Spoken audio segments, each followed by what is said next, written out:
Good morning, students. In the last class, we discussed about stored program control concept and the way it utilizes. There are mainly two ways to use this stored program control concept. First one is centralized SPC and another one is distributed SPC. In the last class, we seen about the centralized SPC. What is the meaning of centralized SPC? One single processor is going to handle the entire environment exchange. That is called as a centralized SPC. All the exchange control functions are done by a single processor. So what is the drawback in that method means, if the processor fails, then what happens? The exchange is ideal for long duration until the processor is restored. So generally, to overcome that problem, we will go for redundant processors. That means we will use multiple processors along the main processor. Generally, in common practice, we use dual processors, right? Therefore, we can operate these dual processors in three modes: standby mode, synchronous duplex mode, and load sharing mode. So already in the previous class, we covered the load sharing mode. We covered standby mode and synchronous duplex mode. So we can operate these dual processor in three modes: standby mode, synchronous mode, and load sharing mode. So already in the previous class, we covered about standby mode and synchronous duplex mode. So what is standby mode? We use the secondary processor, that is called as redundant processor. Okay, but that processor is not bring into operation until the first processor is failed. That is called as a standby mode operation. Okay, what is the drawback in this method? You studied, right? So in this method, the secondary processor is not having any idea about the exchange environment variables. Okay, only the processor P1 knows about everything. So whenever a fault occurs for processor P1, then this processor P2 should bring into the operation. For example, if the processor is a small processor, small exchange. If the exchange is a small exchange, then this processor P2 is going to scan the entire environment variables to know the status. What happens if it is a big exchange? In that case, it is not possible to exchange all the resources. In that case, we are going to use the secondary memory here. So this processor P1 is going to store the status of the exchange environment variables for every 5 seconds into the secondary storage. Therefore, whenever a fault occurs, this processor P2 is going to get the status of the exchange resources from the secondary memory, so that within less time we can able to bring this P2 into operation. So that is nothing but a standby mode operation of a dual processor. So this processor may be a hot standby or cold standby. What is hot standby? Hot standby means it is powered up. Cold standby means it is powered off. That is nothing but a hot standby mode and a cold standby mode operation in a standby mode operation. What is the next one? The next one is synchronous duplex mode. Here, the secondary processor and the primary processor are inactive, but the secondary processor will not participate in any of the exchange environment operations. Simply it knows the status of the exchange environment variables. That's it. So here we use a comparator here to compare the status of the two processes. Since both are having the same information, okay, whenever a processor operates faulty, in that case this comparator identifies and the faulty process is removed from the system. So since already this processor is knowing the data of the exchange environment variables, without more time, it will be brought into the operation. Okay. So this is about the synchronous duplex mode operation.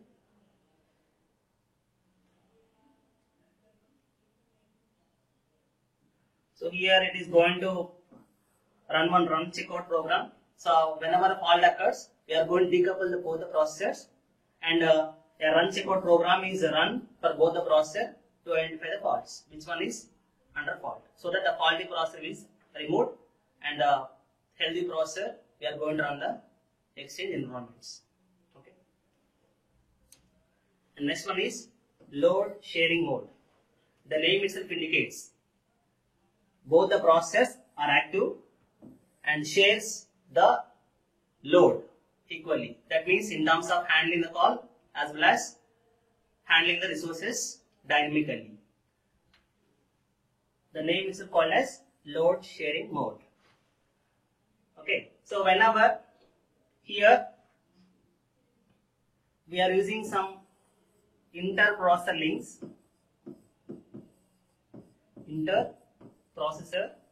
links,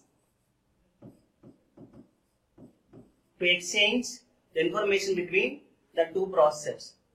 Because they are separately handling the calls and resources, they should know what are the resources handled by this processor P1 as well as processor P2, so that that processor may not utilize the same resources.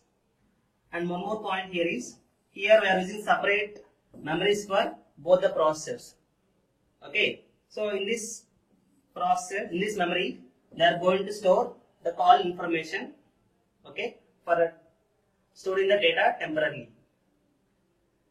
And one more device here called as hardware exclusion device. It is called as hardware exclusion device. So this device is used in this load sharing mode to prohibit the access of resources already utilized by the second processor. For example, this processor uses some resource X. Okay, this ED device is prohibiting to access the same X resource by this processor P1. That's the use of using a exclusion device in this load sharing mode. So whenever a fault occurs to one processor, then the second processor is going to handle the entire load of the exchange along with the already calls set up by this primary processor. In the previous cases, the calls set up by the primary processor are unable to handle by the secondary processor. So in this case, whatever the calls already set up by the primary processor can also be handled by this secondary processor P2. That is the advantage in load sharing mode when compared to the previous two modes of operations. Okay, so with the help of load sharing mode, the performance of the system increased by 10% when compared with the synchronous duplex mode. Okay, so these are some important points regarding the load sharing mode. Okay.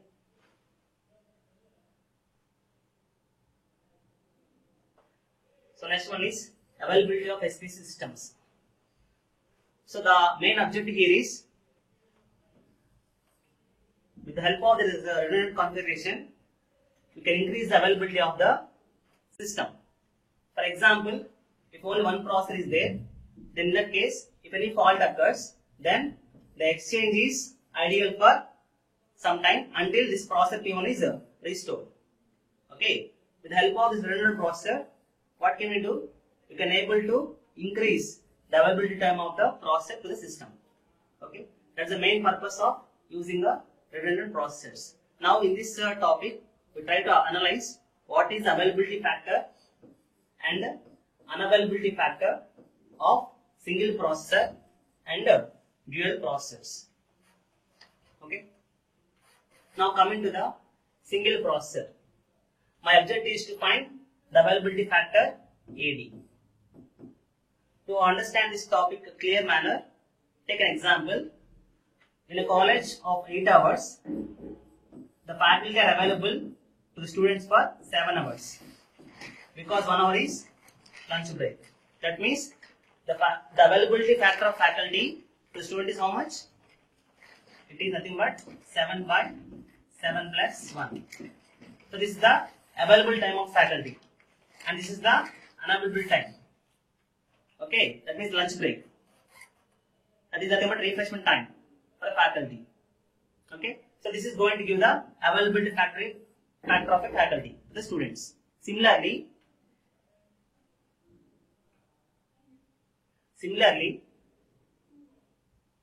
in this case, to find availability factor of a processor, what you have to do? You have to study two more points here. MT MTBF. What is MTBF? Mean time between failure. Okay. And what is MTTR? Mean time to restore. Okay. Now, in the single processor, how to find this availability factor A? Mean time between failure to the mean time between failure plus mean time to restore. That is going to give the availability factor of a single processor. How to find unavailability factor? Nothing but 1 minus A is going to give the unavailability factor. So in this case, the single processor can able to operate for 1 year without any fault, because you are using a highly sophisticated and high-end processors for performing these centralized operations, right? Therefore, those digital computers are very robust. Without any fault, they can operate for 10 to 20 years. For timing, I am taking it as 1 year. So whenever fault occurs for this, so within 1 day, I can able to restore this processor, right? Therefore, the mean time between failure is far greater than mean time to restore. Therefore, with this assumption, I can able to simplify this value of UD to U is equal to MTTR by MTBF. Okay. From this example, we observed that mean time between failure is far greater than mean time to restore. Okay. So wherever you can see this ratio, you can apply this assumption here.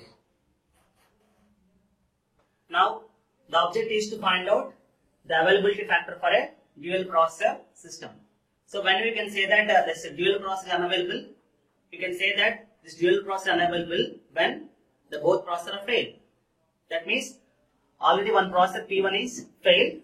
So before P1 is brought to restoration, P2 also failed. Therefore, we can say that the both processors are unavailable. Therefore, the system is unavailable. So there are two methods to find out this availability factor and unavailability factor of a dual processor. Here suffix D indicates it is for dual processor. So the formula is AD is equal to MTBF D by MTBF D plus MTTR. Why I am writing TR means here, assuming that for both the processor, the restore time is same. Okay. What is now UD? UD nothing but 1 minus AD. Okay. Now my objective is to find out the UD and AD of a dual processor. So to find out this, there are two methods are proposed. So in this method, we can derive this MTBF D. Okay. In this method, we can derive the expression for MTBFT in terms of MTBF and MTTR of single processor and then apply it for a dual processor. Okay. In method 1, we will derive this MTBFD of a dual processor in terms of MTBF and MTTR of a single processor and then apply for a dual processor. So before applying this, here I have to take one assumption. Okay, here by taking one assumption, we are going to analyze the availability factor and unavailability factor of a dual processor.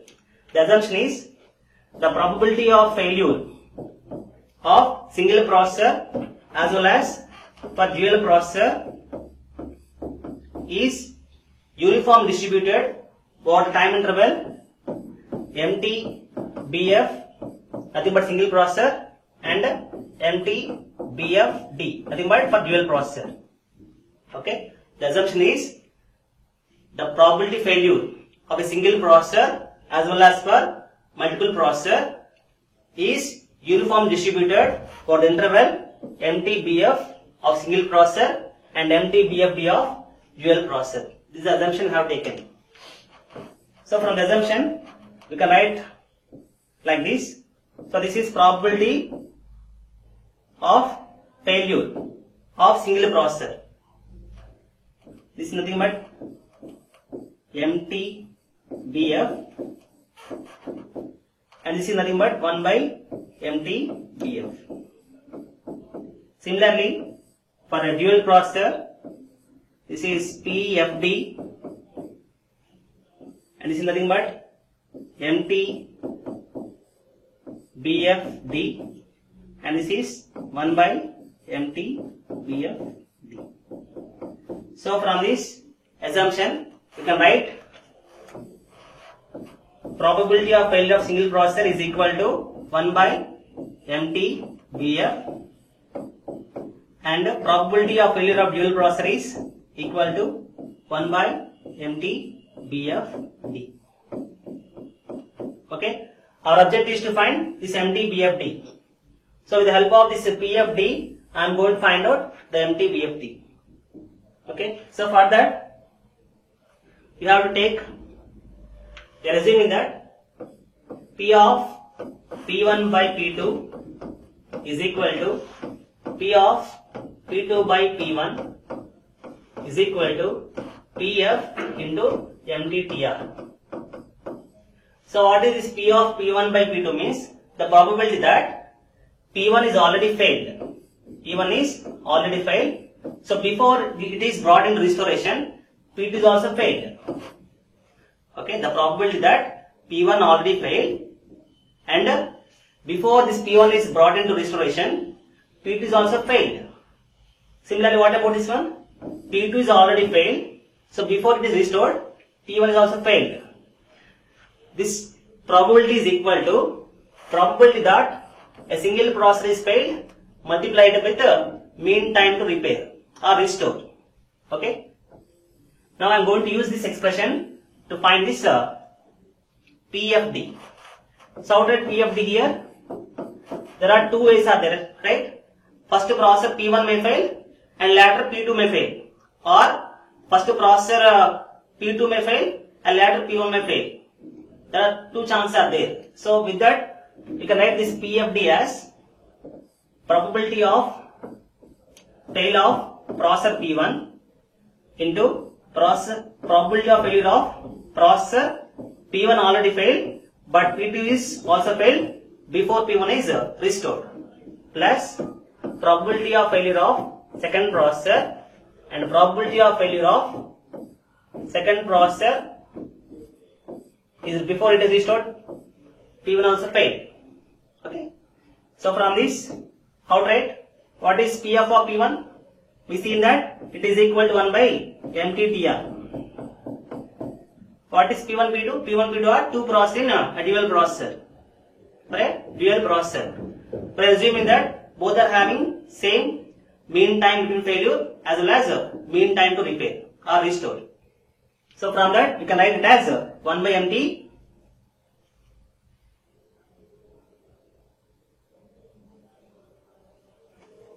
What is this value? MTBF into what value of P1 by P2? We say that it is PF into MTTR. What is PF? It is 1 by MTBF. So it is what? MTTR by MTBF. Similarly, for second case, the same answer, 1 by MTBF plus MTTR by MTBF. Now try to simplify this. So what will you get? 2 MTTR by MTBF whole square. So this is the value of PFD. But what we are expecting? We want MTBFD, right? So how to write MTBFD? So we know that PFD is equal to 1 by MTBFD. Therefore, that is equal to how much? 2 MTTR by MTBF whole square. Right? Now what is MTBFD? MTBFD is equal to MTBF whole square by 2 MTTR. This is the value of MT BFD. So since it is derived, now you can easily find out the availability factor of dual processor. What is the formula? AD is equal to MT BFD by MT BFD plus MTTR. That is equal to how much? MTTBF whole square by 2 MTTR by MTBF whole square by 2 MTTR plus MTTR. If we simplify this, what will you get? MTBF whole square by MTBF whole square plus this become 2 MTTR square. Now we can use the approximation, that is, what is the approximation? MTBF is far greater than MTTR. From that what can write? AD is equal to R. You can simply use this one.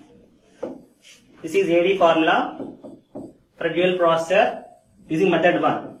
Now how to find the UD? UD is nothing but what? 1 minus AD.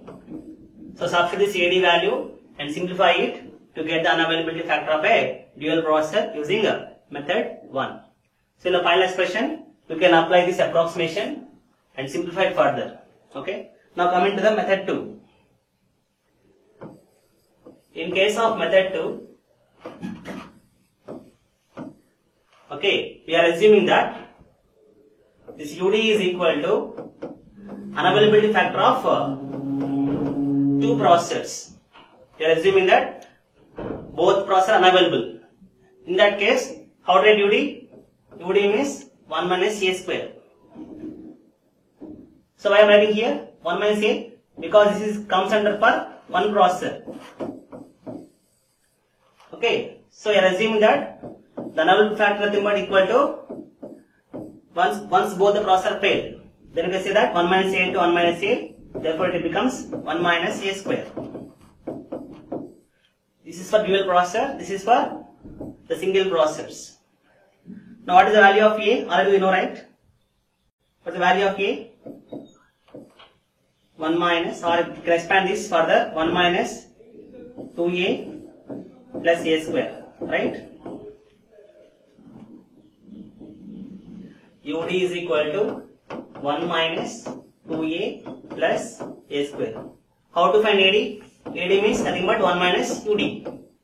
So from this, write it 1 minus UD, 2A minus A square. What is A? A is nothing but MT BF by MT BF plus MT TR. Okay, minus MT BF by MT BF plus MT TR. Okay, so apply the simplify it and find out the total value of AD. So do it as a homework and try to find out the value of AD. Okay. So this is about how to find out the unavailability factor of a dual process system.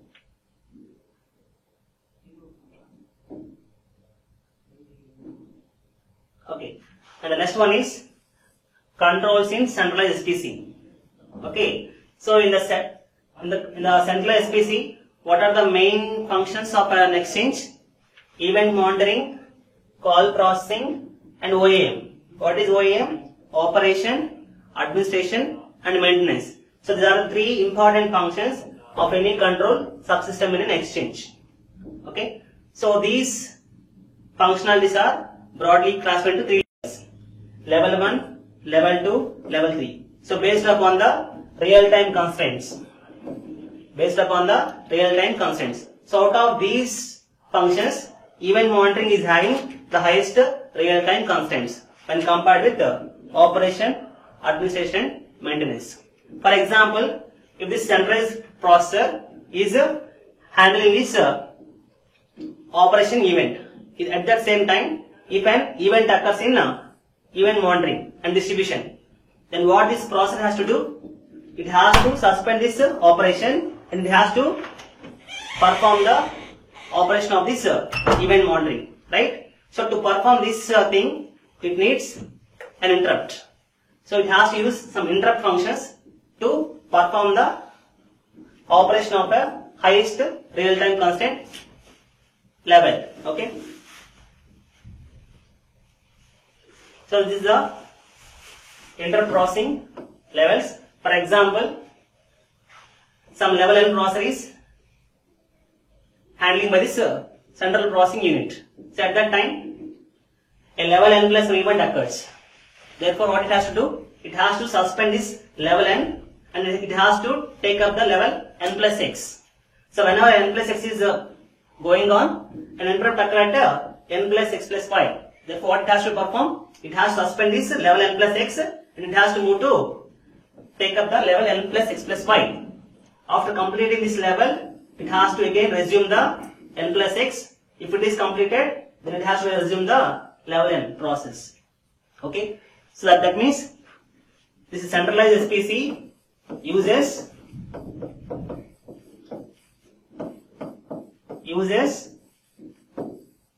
nested interrupts. Okay. So there are two types of interrupts available. One is called as vectored interrupt. Another one is non-vectored interrupts. What is the meaning of vectored interrupt? In the vectored interrupt, it gives the address of the level to which it has to perform the execution. In case of non-level, it will not specify anything. It has to scan the entire memory locations of the processor to know where the interrupt has occurred. So this is about the controls in centralized SPC. In the next class, we will discuss about the distributed SPC. Thank you.